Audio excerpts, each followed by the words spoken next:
2017년쯤에 제가 처음으로 부동산에 관심 가지고 알아보려고 할 때 가장 먼저 눈에 들어온 게 경매였어요. 경매를 통해서 부동산을 싸게 살 수 있을 거라는 생각에 그랬었던 것 같아요.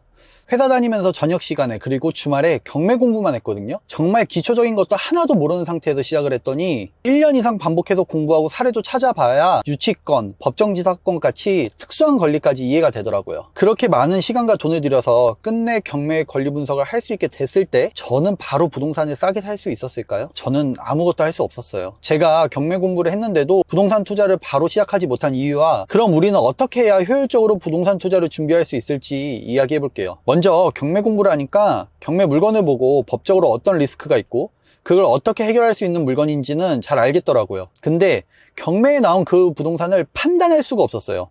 그 부동산이 가치가 있는 건지 지금 사야 되는 타이밍인 건지 판단이 안 되던 거죠. 좀 더 자세히 말씀드려 볼게요. 경매 나온 물건이 아파트라고 가정하면 네이버 부동산이랑 가격 비교하는 게 전부일 것 같지만 전혀 아닙니다. 아파트를 지금 살 타이밍이 맞는지, 예를 들어 너무 꼭지에 비쌀 때 사는 거 아닌지 판단이 필요하고요. 오래된 아파트면 재건축 사업성이 충분한지도 따져봐야겠죠. 그러니까 아파트란 상품에 대해서 이해하고 매수에 대한 기준을 잡지 못한다면 경매 지식을 가지고 부동산 투자하는 건 매우 어렵다는 거예요. 경매는 부동산을 사는 여러 방법 중 하나인데 부동산을 이해 못해서 팔리지도 않는 엉뚱한 물건을 엉뚱한 타이밍에 경매로 사는 건 의미가 없잖아요. 근데 더 힘들어지는 건요, 실제로 경매해본 분들은 진짜 공감하실 텐데요, 아파트는 경매 가격이나 금매 가격이나 비슷해요. 그러니까 아파트는 경매를 통해서 우리가 기대한 효과, 드라마틱하게 싸게 사는 효과를 내기가 힘들다는 거예요. 왜냐면 아파트는 정말 전 국민이 바라보고 매수를 대기하고 있거든요. 그러면 결국 상가, 토지, 빌라, 다가구, 원룸 건물 같이 다른 상품으로 눈을 돌리게 됩니다.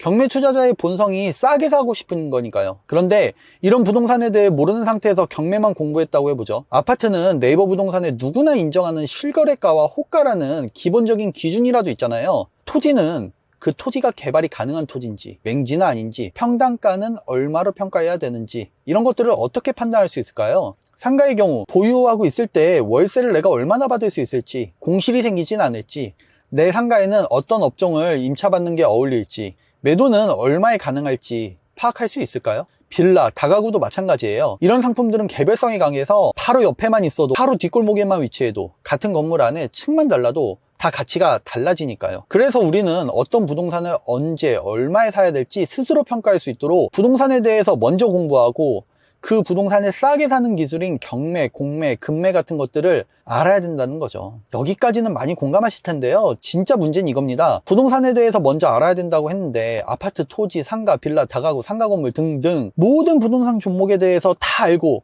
적재적소에 내가 투자해야 되냐는 거죠. 물론 그럼 너무 좋지만 그건 현실적으로 불가능합니다. 우리가 박사학위를 따려고 공부를 하는 게 아니고 투자로 돈을 벌고 싶어 하는 거잖아요. 그럼 어떻게 해야 되냐? 내 상황에 맞고 지금 나에게 필요로 하고 있는 게 무엇인지 정확히 알아서 그 종목 한 개만 우선 알아가지고 투자해보면서 경험을 쌓는 게 현실적입니다. 한 종목을 할 줄 알게 되면 확장하는 건 생각보다 쉽거든요.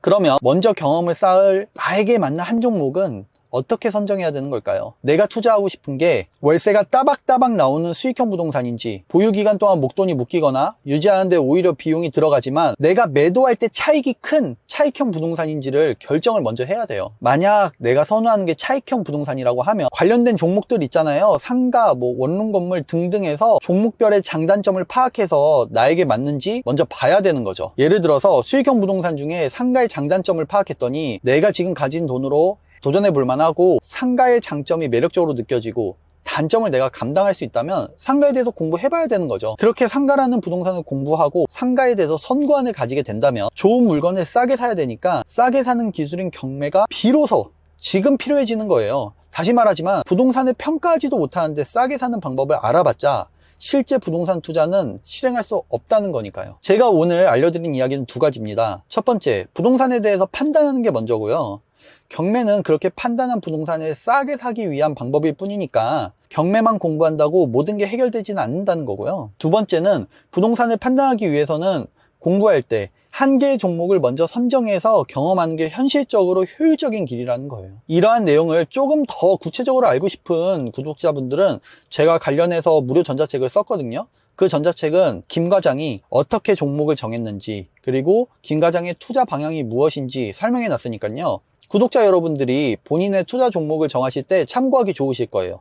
영상 아래 고정 댓글에 무료 전자책 신청 링크가 있으니까요. 필요하신 분들은 신청하시면 됩니다. 오늘도 저와 시간 보내주셔서 감사합니다.